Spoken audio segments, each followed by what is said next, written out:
आप सब जानते हैं प्रदेश के अंदर मार्च 2017 के पहले की स्थिति क्या थी। भाइयों बहनों, जब हम लोग प्रदेश में मार्च 2017 में आए तो सबसे पहली चुनौती हम सबके सामने थी कि प्रदेश के अंदर कानून का राज है और संविधान सम्मत व्यवस्था प्रदेश के अंदर लागू हो, इसके लिए कोई व्यवस्था दिखनी चाहिए।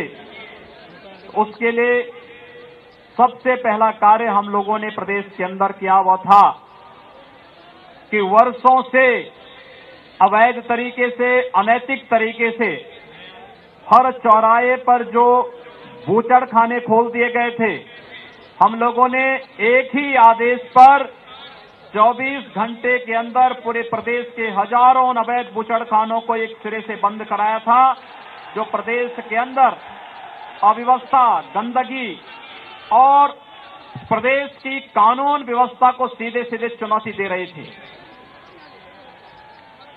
प्रदेश के अंदर कानून का राज हो, जिससे प्रदेश के अंदर अधिक से अधिक निवेश हो और प्रदेश के अंदर विकास की पटरी को आगे बढ़ाते हुए हम इन नौजवानों के लिए रोजगार और नौकरी का सृजन कर सकें।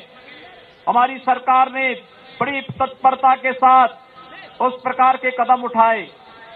जिस प्रदेश में मार्च 2017 के पहले यहां का उद्योगपति पलायन कर रहा था, यहां से व्यापारी पलायन कर रहा था, यहां का नौजवान पलायन कर रहा था और देश के अन्य क्षेत्रों में रोजी रोजगार के लिए उसे भटकना पड़ता था, आज मैं विश्वास के साथ कह सकता हूं, प्रदेश के अंदर कानून व्यवस्था में आए सुधार के कारण प्रदेश के अंदर निवेश का एक नया माहौल बना है।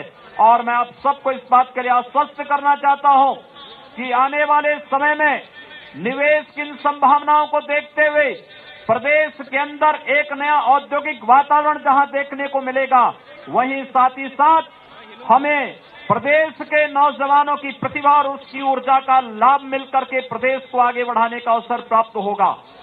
इस दृष्टि से हमें अपने नगर निकाय इकाइयों के विकास की योजनाओं को, अभी से कार्य योजना को आगे बढ़ाने की आवश्यकता है। केंद्र में माननीय मोदी जी के नेतृत्व की सरकार जो पैसा स्मार्ट सिटी और अमृत योजना के अंतर्गत भेजे और प्रदेश में लखनऊ से जो पैसा हम विकास के लिए भेजें, जिसको हमारे विधायकगण, हमारे माननीय सांसदगण अपने अपने संसदीय और विधानसभा क्षेत्रों में जिस धनराशि को लेकर के आते हैं, उस धनराशि का भी सही सदुपयोग हो सके, इसके लिए बोर्ड चाहिए, चुनावा बोर्ड, वह बोर्ड जो आपके विकास की दृष्टि से कार्य कर सके। और इसके लिए अपील करने के लिए आज यह मंच आपके बीच आपसे अपील करने के लिए आई है। भाइयों बहनों, मैं आप सबको बधाई देना चाहता हूं। मुझे याद है जब सावन के महीने में कावड़ यात्रा यहां से निकल रही थी, कावड़ यात्रा निकलने के पहले सभी लोग कहते थे कि कावड़ यात्रा को नहीं निकलने देना चाहिए क्योंकि भीड़ होगी, अव्यवस्था फैलेगी। लोग अलग अलग प्रकार की बातें कर रहे थे। मैंने कहा भी देखो, कावड़ यात्रा भी निकलेगी और शांतिपूर्ण ढंग से निकलेगी। सरकार होती ही इस बात व्यवस्था बनाने वाली ही व्यवस्था बना सके, वही सरकार होती है और वही व्यवस्था हम लोग बनाएंगे। और मैं गाजियाबाद, मेरठ, मुजफ्फरनगर से होते हुए हरिद्वार तक जाने वाले 4 करोड़ उन शिव कावड़ यात्रियों को, जिसमें गाजियाबाद और आसपास की बड़ी संख्या में नौजवान थे, उन सबको बधाई दूंगा जिन्होंने कावड़ यात्रा को शांतिपूर्ण ढंग से उन्होंने यात्रा को संपन्न किया। जो लोग पहले कहते थे कि कावड़ यात्रा में माइक नहीं बजेगा, बाजा नहीं बजेगा, घंटा नहीं बजेगा, शंख नहीं बजेगा, मैं उनको एक ही बात के लिए कहता था कि वे देखो, ये बजने दीजिए, ये शांतिपूर्ण ढंग से होगा। लोग जिद कर रहे थे कि नहीं, ऐसा नहीं होने देना चाहिए। तो मैंने अंत में उनको एक बात कही, मैंने कहा देखो, ये शिव कावड़ यात्रा है, कोई शव यात्रा नहीं। शिव कावड़ यात्रा में सब कुछ बजेगा, कोई रोक नहीं सकता है। और यही नहीं, यात्रा के दौरान चलने वाले, शिव कावड़ यात्रा में चलने वाले श्रद्धालु जनों के ऊपर पुष्प की वर्षा हेलीकॉप्टर से हो, हम निगरानी भी करेंगे, उनका स्वागत और सम्मान भी करेंगे। और यात्रा हम लोगों ने निकाली और मैं धन्यवाद दूंगा यहाँ के युवाओं को, यहाँ के जनप्रतिनिधियों को, यहाँ के व्यापारियों को, जिन्होंने खुले दिल से पूरी यात्रा को सकुशल संपन्न करने में अपना योगदान दिया और शांति और सौहार्द की एक नई मिसाल प्रस्तुत की। मैं अभिनंदन करना चाहूंगा आप सबका कि सचमुच यात्रा और कोई कार्यक्रम शांतिपूर्ण ढंग से संपन्न कैसे हो सकता है। शिव कांवड़ यात्रा उसका एक उदाहरण रही है और इसलिए भाइयों बहनों, हम सब आपके पास आए आप कहने के लिए। आपने देखा होगा दीपावली के दिन मैं अयोध्या गया था। अयोध्या जाने का मेरा उद्देश्य था कि अयोध्या का संबंध, दीपावली का संबंध अयोध्या से है और दीपावली के दिन अयोध्या जगमगा गई थी। देश और दुनिया ने अयोध्या को देखा था कि वास्तव में दीपावली का पर्व बिना किसी प्रदूषण के हम लोग कितने अच्छे ढंग से मना सकते हैं और वही हम लोग आज अपनी 652 नगर निकाय इकाइयों के साथ करना चाहते हैं। आप सब जानते हैं कि हमारी सरकार ने तय किया है कि हर नगर निगम की जितनी भी स्ट्रीट लाइट है, ये सभी स्ट्रीट लाइट को हम एलईडी स्ट्रीट लाइट में बदलने जा रहे हैं और एलईडी स्ट्रीट लाइट में बदल करके एक रूपता पूरी स्ट्रीट लाइट में पूरे महानगर के अंदर देखने को मिलेगी और इसका परिणाम होगा प्रतिदिन हर नगर निगम में, हर नगर पालिका में वहां पर दीपावली जैसा उत्सव दिखाई देगा और दीपावली जैसा उत्सव विकास का एक उत्सव होगा जिसमें हमारे व्यापारी तो आगे उन्नति की ओर अग्रसर होंगे ही, हमारे नौजवानों के लिए नौकरी और रोजगार की व्यापक संभावनाओं को भी वहां पर आगे बढ़ने का एक अवसर प्राप्त होगा। नगरीय क्षेत्रों में एक जो समस्या हम सबके सामने आती है वह समस्या होती है अतिक्रमण की। सड़कें संकरी होती गई, ठेला, खोमचा, रेड़ी और पटरी व्यवसायियों के लिए कोई योजना पिछली सरकारों ने नहीं बनाया। मैं आप सबको इस बात के लिए आश्वस्त करने के लिए आया हूं, हमारी सरकार ने पटरी व्यवसायियों के लिए, रेड़ी, खोमचा, ठेला लगाने वालों के लिए भी एक नीति बनाई है। उनके व्यवस्थित पुनर्वास के लिए, उनके रोजी रोजगार पर कोई असर न पड़े, इसके लिए हम लोगों ने जो नीति तैयार की है, हम लोगों ने ऐसे सभी महानगरों में, सभी नगरीय क्षेत्रों में उन पटरी व्यवसायों को रजिस्टर्ड कर लिया है और रजिस्टर्ड करने के बाद उनका व्यवस्थित पुनर्वास करने के साथ साथ सड़कों को अतिक्रमण से मुक्त करते हुए सड़कों का चौड़ीकरण किया जाना, जल निकासी की प्रॉपर व्यवस्था होना, शुद्ध पेयजल की आपूर्ति होना, स्ट्रीट लाइट को व्यवस्थित रूप से आगे बढ़ाना और साथ ही साथ आवारा पशुओं के लिए भी हर महानगर के अंदर एक बड़ी गौशाला का निर्माण करके पशुओं से सड़कों को मुक्त करने का कार्यक्रम करने के साथ साथ उन गौशालाओं को एक नई आधुनिक प्रौद्योगिकी के साथ जोड़ने का भी कार्यक्रम हम लोगों ने तैयार किया है। लेकिन हम पैसा दे सकते हैं, केंद्र सरकार पैसा दे देगी, उस पैसे का उपयोग कैसे होना है यह नगर निगम और नगर पालिका और नगर पंचायत तय करेगी। अच्छे लोग चुन के जाएंगे, योजना पूरी इंप्लीमेंट होगी, उसका लाभ जनता को मिलेगा, आम जनता उससे लाभान्वित होगी। लेकिन जब गलत लोग चुन के जाएंगे तो फिर पैसा भले ही हम दे देंगे, काम नहीं होगा, हमें कार्रवाई करनी पड़ेगी। इस प्रकार की स्थिति न आने पाए, इसलिए मैं आप सबसे अपील करने के लिए आया हूं। भारतीय जनता पार्टी ने जो प्रत्याशी आपके बीच में यहां पर दिए हैं, आप सब जानते हैं कि भारतीय जनता पार्टी के मेयर पद की प्रत्याशी श्रीमती आशा शर्मा आपके बीच में, नगर निगम गाजियाबाद से आपके बीच में है। भारतीय जनता पार्टी की एक पुरानी कार्यकर्ता है, कई पदों पर रहते हुए भी सदैव निष्ठा के साथ पार्टी के साथ रह करके उन्होंने कार्य किया। एक अवसर है गाजियाबाद को जो हम औद्योगिक स्वरूप इसका बहाल करने के साथ साथ एक स्मार्ट सिटी के रूप में इसका विकास करना चाहते हैं। यहाँ के मेट्रो का एक्सटेंशन करना चाहते हैं, यहाँ पर पब्लिक ट्रांसपोर्ट सिस्टम को और बेहतर बनाना चाहते हैं, यहाँ जल निकासी की व्यवस्था और यहाँ पर जो मुझे बताया गया कि पूरे गाजियाबाद में जो जितने भी हमारे नगर निगम, नगर पालिका, पालिका परिषद हैं, 286 वार्डों में से 206 में अब तक हम लोग डोर टू डोर कूड़ा कलेक्शन की व्यवस्था कर चुके हैं।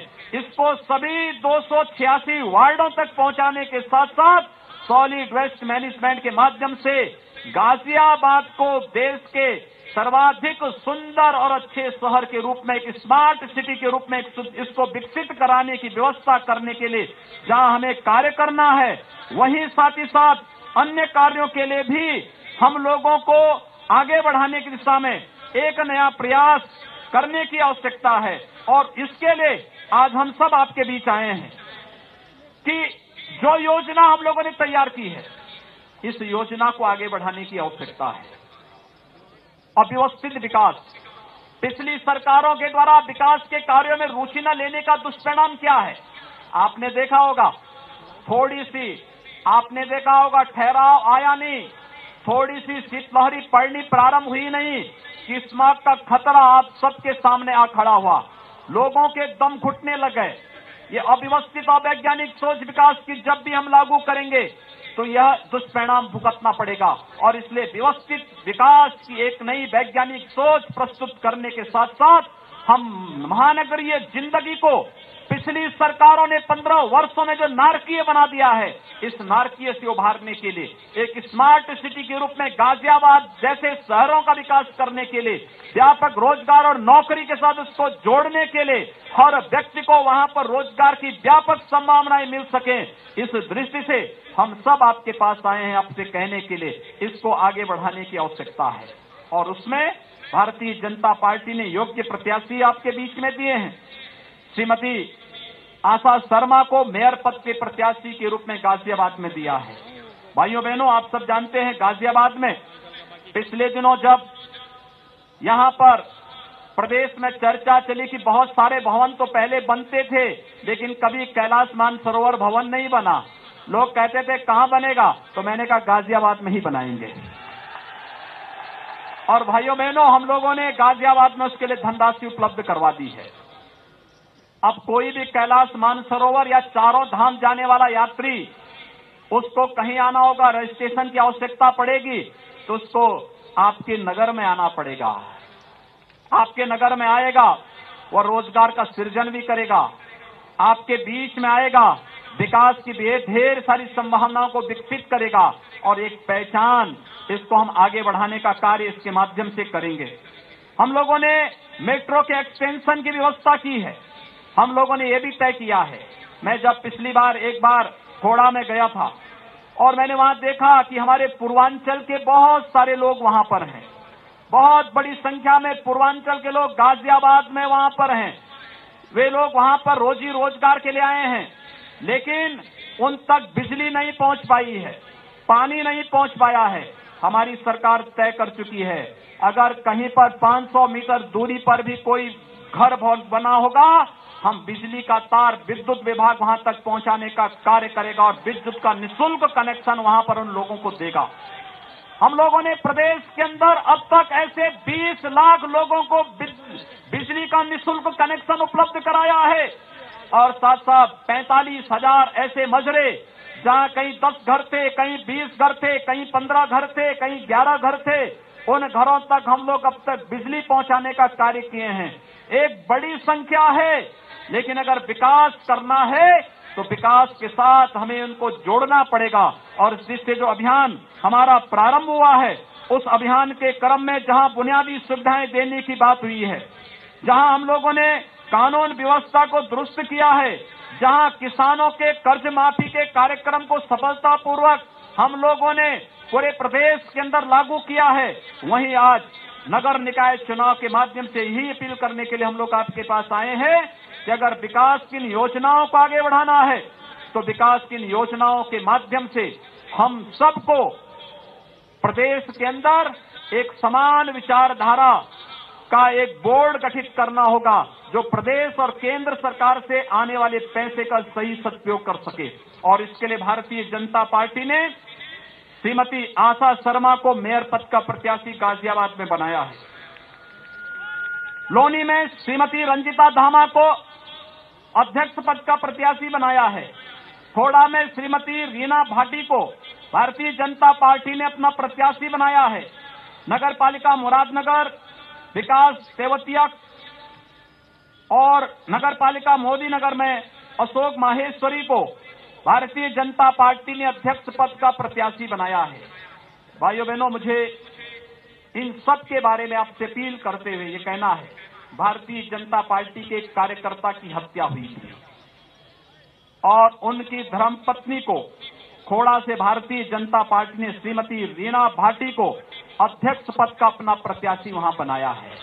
आप सबसे अपील है, मैं आप सबसे इस बात की अपील करने के लिए आया हूं, जब हम लोग प्रदेश के अंदर कानून के राज की बात कर रहे हैं तो मैं एक बार पुनः आपसे कह देना चाहता हूं, अगर हमें प्रदेश का विकास करना है, अगर हमें प्रदेश को विकास के पथ पर अग्रसर करना है, अगर हमें प्रदेश के अंदर इन नौजवानों के लिए रोजी और रोजगार की व्यवस्था, नौकरी की व्यवस्था करनी है, तो हमें प्रदेश के अंदर कानून का राज स्थापित करना होगा। राजनीति में जो अपराधी प्रवृत्ति के तत्व घुसते जा रहे हैं, इनको रोकना पड़ेगा, सख्ती के साथ उन्हें रोकना पड़ेगा और उनके खिलाफ जितनी सख्ती हो सकती है हमारी सरकार उतनी सख्ती करेगी। परिवर्तन आपको दिखाई दिया होगा पिछले 7 महीनों के दौरान। पहले अपराधी उत्तर प्रदेश से भागता था और पिछले 7 महीनों के दौरान आपने देखा होगा आज अपराधी उत्तर प्रदेश छोड़ करके भाग रहा है। आज उत्तर प्रदेश छोड़ करके भाग रहा है और हम लोगों ने भी इस बात को कहा कि जो कानून के राज पर विश्वास नहीं करता, जो निर्दोष व्यापारियों पर गोली चलाएगा, निर्दोष लोगों को मारेगा, बहन और बेटियों की इज्जत के साथ खिलवाड़ करेगा, तो उसका हम जीना हराम कर देंगे। उसके लिए 2 ही जगह होंगी, फिर या तो प्रदेश की जेलें होंगी या फिर पुलिस की मुठभेड़ में यमराज के घर ही उसकी जगह होगी। प्रदेश में कोई और जगह उसके लिए नहीं हो सकती है और यही आह्वान करने के लिए हम लोग आपके पास आए हैं। कानून का राज हर हाल में प्रदेश के अंदर स्थापित करना प्रदेश के प्रत्येक नागरिक का न केवल अधिकार है, अभी तो हमारा कर्तव्य भी बनता है। और उसी कानून के राज को स्थापित करने के लिए जो अपराधी विभिन्न राजनीतिक दलों का दामन थाम करके पुनः घुसने का प्रयास करना चाहेंगे, उनको रोकने की आवश्यकता है। और भारतीय जनता पार्टी ने अपने कार्यकर्ता की धर्मपत्नी श्रीमती रीना भाटी को खोड़ा से अध्यक्ष पद के प्रत्याशी के रूप में आपके बीच में भेजा है। मेरी आप सबसे अपील है कि आप सभी लोग जाएं और भारतीय जनता पार्टी के इन सभी प्रत्याशियों को, जो अध्यक्ष पद के, मेयर पद के प्रत्याशी हैं, इन सबको, सभी पार्षदों समेत जितने भी हमारे पार्षद पद के प्रत्याशी सामने मंच पर बैठे हुए हैं, इन सभी को चुनाव जिता करके भेजिए। पूर्ण बहुमत का बोर्ड गठित करिए, जिससे भारतीय जनता पार्टी के नेतृत्व में बनने वाला बोर्ड आपको स्मार्ट सिटी, अमृत योजना और पंडित दीनदयाल उपाध्याय नगरीय विकास योजना के अंतर्गत होने वाले कार्यों से लाभान्वित कर सके।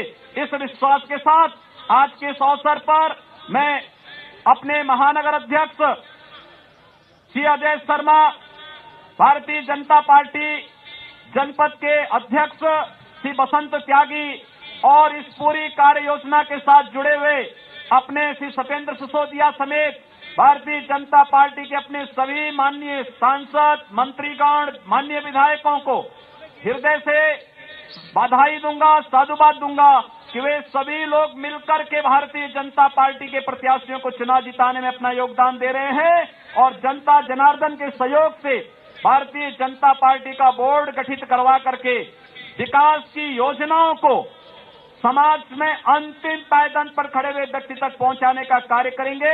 आप सबके प्रति मेरी शुभकामनाएं। धन्यवाद। जय श्री राम।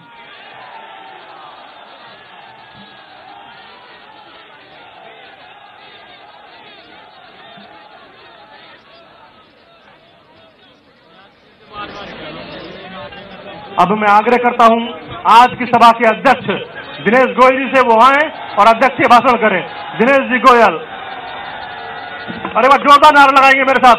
योगी योगी योगी योगी, भारत माता की, भारत माता की। आप सभी लोगों का आने का धन्यवाद। माननीय योगी जी का, प्रदेश क्षेत्र महेंद्र पांडे जी का, जनरल वीके सिंह का, आप सबने आकर के अपना समय दिया, इसके लिए आपका बहुत बहुत धन्यवाद, बहुत बहुत आभार, धन्यवाद। जय हिंद, जय भारत।